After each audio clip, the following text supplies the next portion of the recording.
अब मैं क्लास 10 का जो मैथ है, समांतर माध्य से संबंधित सवाल है। ये तीसरा सवाल है।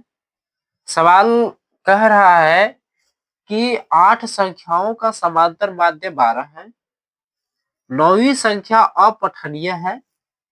यदि सभी 9 संख्याओं का समांतर माध्य 13 है तो अपठनीय संख्या होगी। अपठनीय के मतलब इसमें नहीं दिया है। अब हमको अपठनीय संख्या ज्ञात करना है कि अपठनीय संख्या क्या होगी। तो हम सबसे पहले लिखेंगे 8 संख्याओं का योग, हल लिखेंगे। पहले हम हल लिखेंगे, इसके बाद लिखेंगे 8 संख्याओं का क्या योगफल। 8 संख्याओं का योगफल। अब देखिए 8 संख्याओं का योगफल क्या क्या होगा वो हमको लिखना है। सॉरी, 8 संख्याओं का हम क्या लिखेंगे, गुणनफल लिखेंगे। गुणनफल 8 संख्याओं का गुणनफल तो क्या है, 12 है गुणे क्या हो जाएगा 8, क्योंकि समांतर माध्य 12 है ना। तो समांतर माध्य गुणे 8, तो यदि हम 8 संख्याओं का यदि गुणनफल निकालेंगे तो 12 बटे कितना आ जाएगा 96, ये हो जाएगा। अब हम निकालेंगे 9 संख्या। 9वीं संख्या क्या होगा, तो 9वीं संख्या हमें ज्ञात करना है। तो 9वीं संख्या बराबर हम क्या मान लेते हैं, यक्स मान लेते हैं। यहाँ पे हम लिखेंगे माना 9वीं संख्या, ध्यान दीजिएगा थोड़ा सा, माना अगर लिख देते तो सही है। तो 9वीं संख्या बराबर हम क्या मान लेते हैं, यक्स मान लेते हैं। अब निकालेंगे 9 संख्याओं का योगफल, लिखेंगे क्योंकि 9 संख्याओं का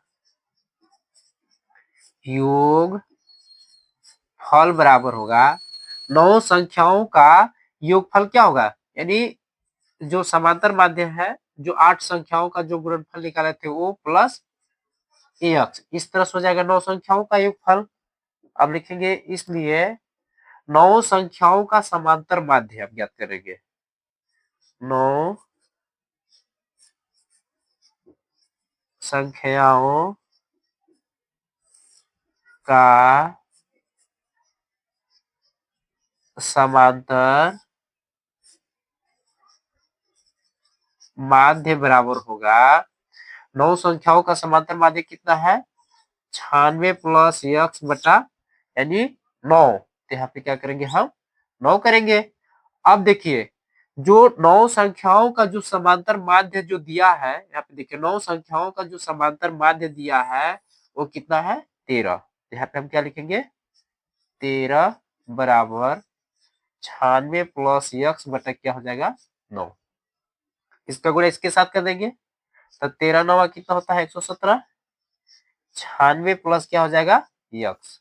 अब हम यक्स को इधर लाएंगे, या तो यक्स लिखते हैं तो ये 96 इधर आएगा तो क्या हो जाएगा माइनस में हो जाएगा। तो इसको मतलब कि हम 17 को उधर लिख दे रहे हैं और 96 को इधर लाएंगे तो मान लीजिए इस तरह से होता 117 माइनस 96 बराबर में एक्स होता। तो एक्स को हम इधर लिख दिए, बाकी को उधर लिख दे रहे हैं इस तरह से।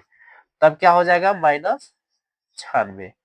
अब यक्स बराबर अगर इसको हम घटाएंगे तो क्या बचेगा 21 बचेगा।